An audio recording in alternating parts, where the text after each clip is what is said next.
On pensait avoir enfin le décollage du Paris Saint-Germain après la démonstration faite face à l'Olympique de Marseille lors du Classique, mais finalement ce match face au Stade Rennais nous a rappelé que les choses n'étaient pas aussi simples et que la théorie de l'interrupteur on-off sur lequel il suffirait d'appuyer pour lancer Paris est peut-être un petit peu optimiste. Salut tout le monde, c'est TMF. Et aujourd'hui, on va revenir sur le Paris Saint-Germain. On va se demander s'il faut prévoir un crash ou s'il faut prévoir un décollage de l'effectif parisien. Bien évidemment, le titre est un peu alarmiste, mais on va commencer la vidéo en disant qu'il n'y a pas de raison de paniquer. Il y a des socles solides sur lesquels le Paris Saint-Germain est construit. Ça n'empêche pas d'avoir des interrogations. Ce sera la deuxième partie de la vidéo, mais en tout cas, ça empêche de se dire qu'aujourd'hui, tout est à jeter. Reste que j'avais envie de faire cette vidéo parce que finalement, le Paris Saint-Germain, depuis le début de saison, on lui trouve beaucoup d'excuses. Mais pas des excuses dans le sens où c'est des raisons bidons qui sont évoquées, mais tout simplement, Paris avait de vraies excuses. Un effectif qui était un peu court physiquement, des recrues qui avaient besoin de temps pour s'incorporer, des joueurs qui devaient se remettre en ordre de marche après une saison où ils avaient tout gagné. Bref, il y avait vraiment des excuses. Sauf que désormais, nous sommes mi-février, on attaque la phase finale de la Ligue des Champions avec un barrage face à AS Monaco, et l'heure des excuses, elle est passée. Aujourd'hui, c'est l'heure du décollage qui doit être attendu.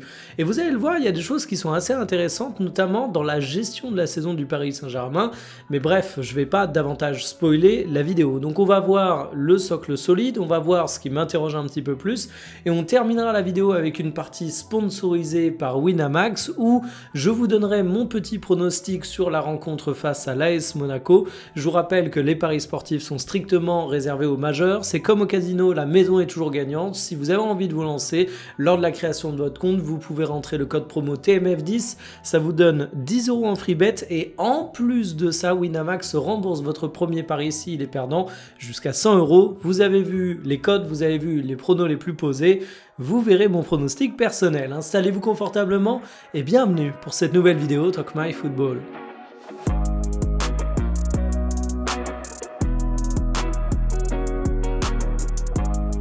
Il ne faut pas paniquer pour le Paris Saint-Germain parce qu'en premier lieu, la forme de l'hiver est rarement une prédiction très juste de la forme du printemps. Or, c'est celle qui compte. Et finalement, le Paris Saint-Germain aujourd'hui est en lice pour toutes les compétitions. Donc le fait qu'on puisse critiquer quelques matchs jusqu'à présent, ça n'aura peut-être pas une grande importance s'ils sont capables de tout dévaster lors des instants clés.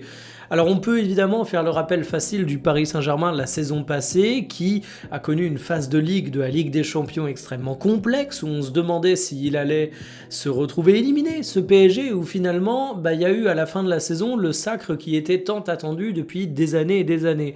Mais au-delà de cette comparaison facile puisqu'elle concerne la même équipe, moi j'ai envie de parler du Real Madrid. Le Real Madrid, j'ai l'impression qu'on a connu 1000 Ligues des Champions où c'était la même situation. T'avais un Real qui débutait la saison en ronronnant un petit peu, en n'étant pas pleinement convaincant, et tu disais c'est bon, cette année c'est fini.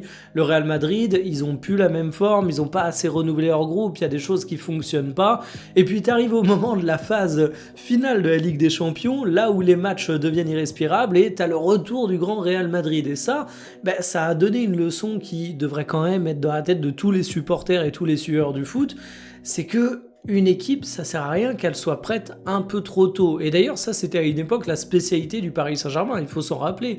Le PSG, sur la première année civile qui débutait la saison, était une équipe qui était formidable, qui marchait sur la Ligue 1, qui faisait une phase de groupe en Europe qui était impressionnante.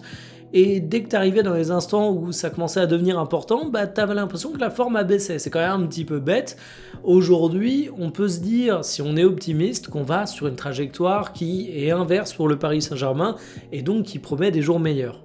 Si le Paris Saint-Germain semble peu en forme physiquement, c'est peut-être pas dû au hasard. On a tous en tête le fait qu'ils ont eu une préparation estivale qui a été tronquée parce qu'il y a eu la très rémunératrice Coupe du Monde des clubs qui a été organisée, où Paris a beaucoup joué, après une saison sans fin, où ils ont été très loin en Ligue des Champions. Donc le début de saison 2025-2026, c'était peut-être plus une saison de transition, une saison où tu essayais de pas péter tes gars plus qu'une saison où tu montais en charge. Mais surtout, au-delà de ça, si le Paris Saint-Germain a semblé un petit peu fatigué fatigué durant cette phase de fin d'année, début d'année, on va dire grosso modo hivernale, c'est peut-être pas pour rien et on a de plus en plus d'analystes qui aujourd'hui vont nous dire que le Paris Saint-Germain est en fait dans une phase de préparation foncière.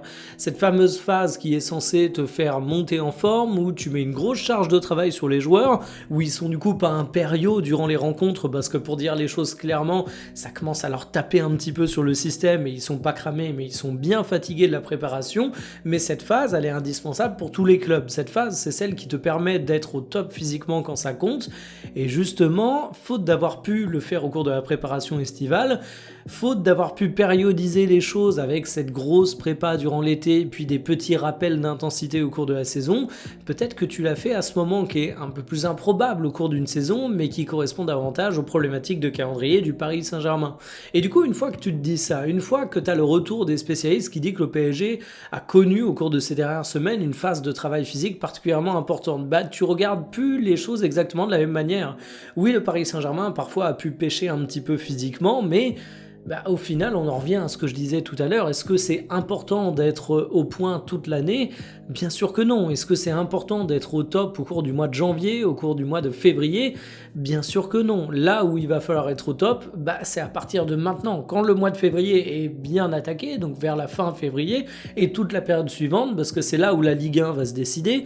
Aujourd'hui, tu es encore au coude à coude avec le RC Lens, et qui sait, peut-être que l'Olympique Lyonnais va s'inviter au débat.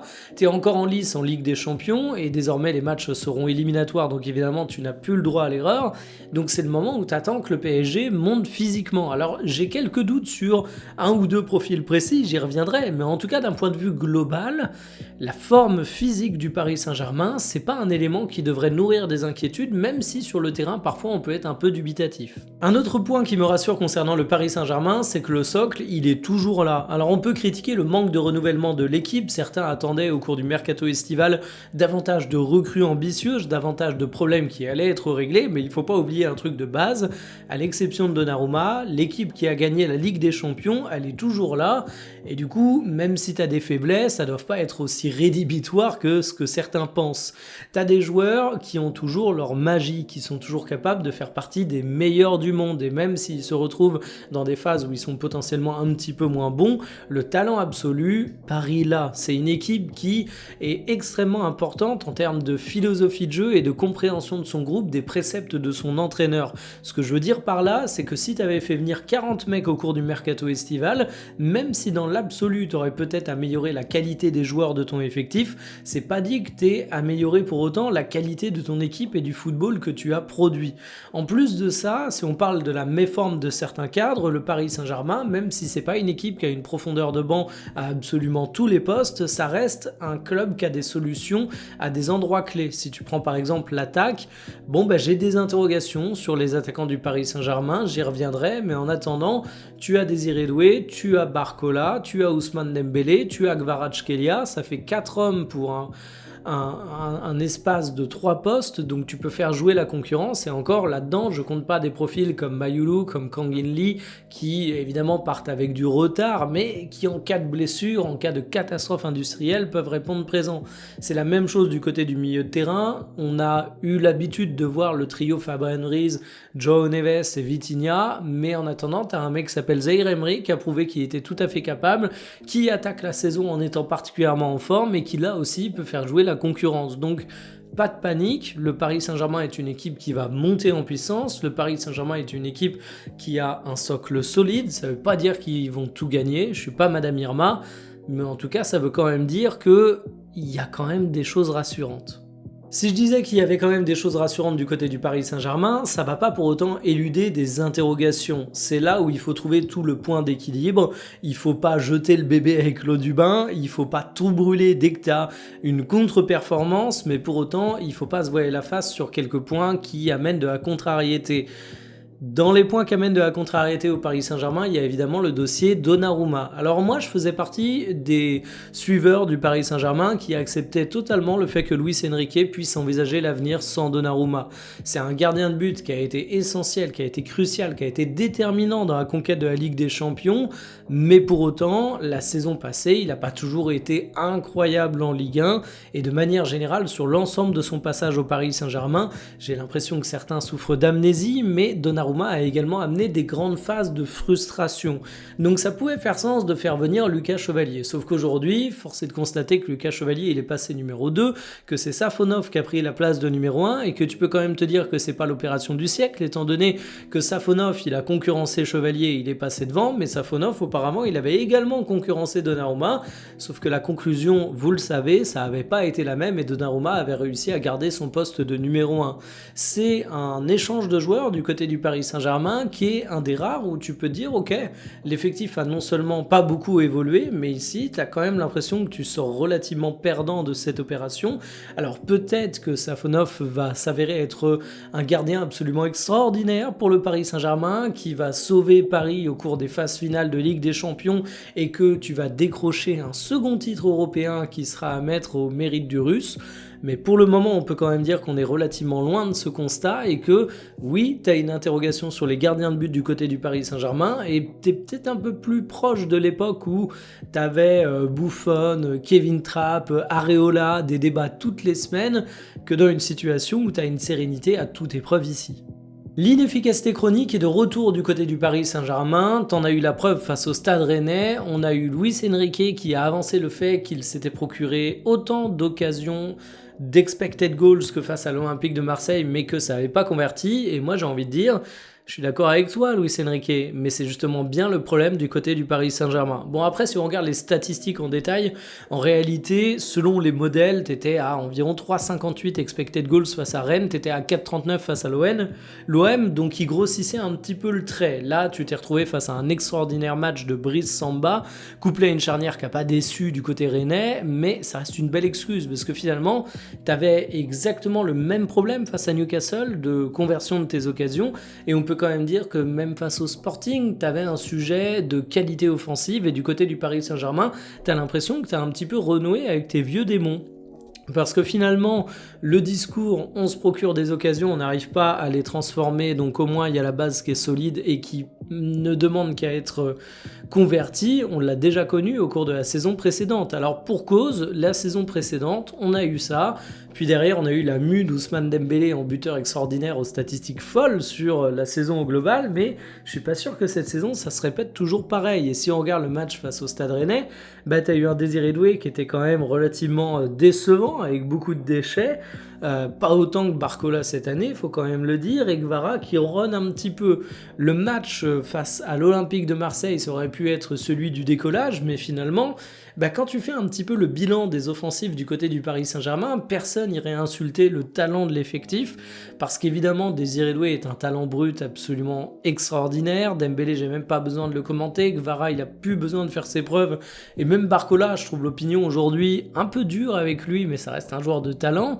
Mais par contre, le talent, ça te fait une belle jambe quand tu n'arrives pas à le mettre en œuvre. Et il s'agit aujourd'hui d'avoir enfin un match où les offensifs du Paris Saint-Germain arrivent à tous être bons en même temps. Parce que ça, malgré la démonstration face à Marseille, t'as pas eu un match totalement convaincant des trois offensifs qui étaient alignés sur le match au départ. Et non seulement j'aimerais bien un match comme ça, mais peut-être 2 ou 3 d'affilée. C'est ça qu'il faut au Paris Saint-Germain. Parce que oui, tu peux mettre en place de la concurrence, mais aujourd'hui... Barcola n'arrive pas à convaincre, tu fais re-rentrer Désiré Doué dans l'équation, Désiré Doué te laisse parfois un petit peu dubitatif également, va falloir un décollage du côté du PSG. Ils l'ont eu la saison passée, ils l'ont peut-être cette saison, mais pour le moment, t'es encore sur la piste, tu t'es pas envolé. L'autre interrogation que j'ai pour le Paris Saint-Germain, c'est concernant Fabian Ruiz. Et qu'on soit clair, il ne s'agit pas de taper sur l'Espagnol, bien au contraire. C'est parce que je mesure son importance qu'aujourd'hui j'ai une interrogation le concernant. Fabian Ruiz, ça a été le mec qui a été mal aimé par les supporters du Paris Saint-Germain durant toute une époque, mais qui, comme par hasard, avait toujours le soutien de ses entraîneurs. La saison passée, tout le monde a compris pourquoi. Oui, Vitinha, c'est le génie, le talent absolument phénoménal. Oui, João Neves, c'est un joueur qui est beaucoup plus visible que Fabian Ruiz au cours des rencontres, mais en attendant, l'Espagnol n'était pas le troisième élément du milieu de terrain pour rien, c'était le calme dans la tempête, c'était l'équilibre, c'était les déplacements extrêmement intelligents sans ballon, c'était le joueur qui était apprécié par les connaisseurs. Et en ce début de saison, Fabien Ruiz, c'est un petit peu plus compliqué. Il a fait quelques matchs où il était moins bon, mais surtout, il a été dérangé par les blessures. Et du côté du Paris Saint-Germain, je trouve quand même que son absence commence à se faire sentir. Et quand je parle de son absence, j'évoque même son absence quand parfois il peut être présent, mais que tu sens qu'il est un peu sur le retour, qu'il redéveloppe ses automatismes, bref, qu'il n'est pas au top. Alors mon facteur d'espoir pour ça, c'est la montée en puissance de Zahir Emery. Zahir Emery qui était constamment au poste de latéral droit en l'absence d'Achraf Hakimi, évidemment, qui disputait la CAN.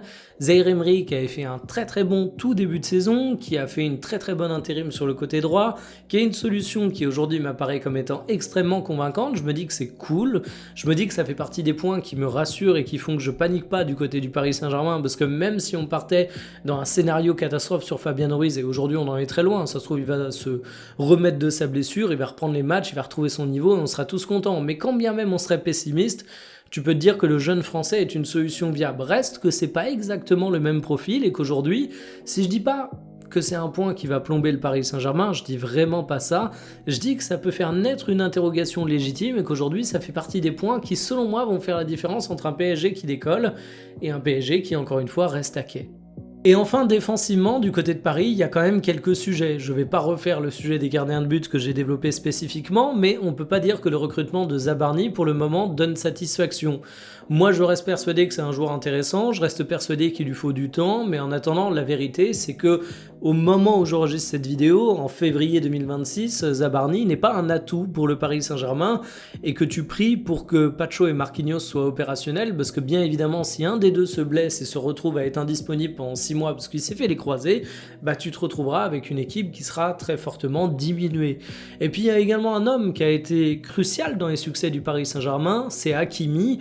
Hakimi qui a brillé par son endurance la saison passée, aussi bien son endurance à l'échelle micro, c'est-à-dire au sein des matchs où tu le voyais reproduire les efforts de manière hallucinante, mais aussi à l'échelle macro, où même au-delà de l'intérieur des matchs, pris match après match, semaine après semaine, mois après mois, il semblait tout simplement infatigable. Sauf que Hakimi est humain, c'est une grande surprise, parce qu'on pouvait avoir des doutes vu ses performances, mais il est humain, et du coup, il a mis beaucoup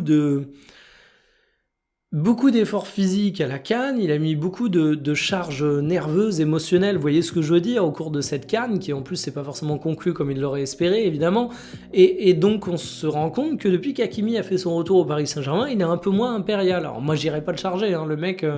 Ça fait 1 an et demi que je dis comment il fait pour réussir à enchaîner les matchs en étant aussi bon. Il y aura forcément un creux. Aujourd'hui, il y a le creux. On va pas lui taper dessus pour ça. C'est juste qu'au bout d'un moment, le Paris Saint-Germain va avoir besoin de trouver des solutions. Alors évidemment, c'est un titulaire indiscutable, mais il est à l'image de toutes les autres interrogations que j'ai pour le Paris Saint-Germain. C'est-à-dire, est-ce qu'on va avoir Hakimi qui va avoir quelques matchs de moins bien et il va enfin décoller, ou est-ce qu'il va rester à un niveau où il va encaisser les efforts énormes qu'il a fait depuis déjà pas mal de mois.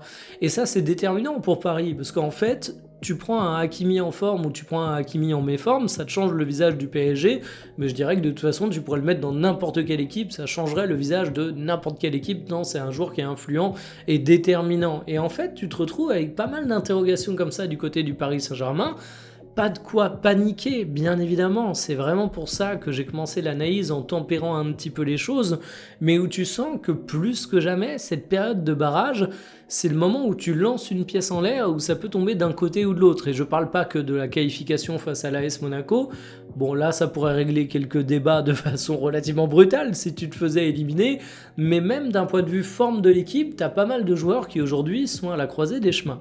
Alors justement, la rencontre face à l'AS Monaco, à quoi il faut s'attendre? Normalement, Akliouche ne sera pas disponible, normalement Mawissa fait naître également pas mal de doutes, et ça s'ajoute à la liste absolument énorme de blessés du côté de l'AS Monaco, un club qui est dans une relative méforme, même s'il a tapé avec une facilité indécente mon FC Nantes, mais en même temps tout le monde nous tape. Je me dis quand même que c'est un adversaire qui va être assez abordable pour le Paris Saint-Germain. Je vous remontre les codes dans une partie sponsorisée par Winamax. Je vous rappelle que les paris sportifs sont interdits aux mineurs, c'est réservé aux majeurs. Si vous avez envie de vous lancer, code promo TMF10, 10 € offerts en free bet et votre premier pari remboursé s'il est perdant jusqu'à 100 €. Le PSG est favori pour les parieurs, pour les bookmakers, code de 1,52. Sur les pronos les plus posés, on a du but du Ousmane Dembélé du PSG. Et de mon côté, je vais simplement aller sur le Paris Saint-Germain avec sa cote à 1,52. Pourquoi ?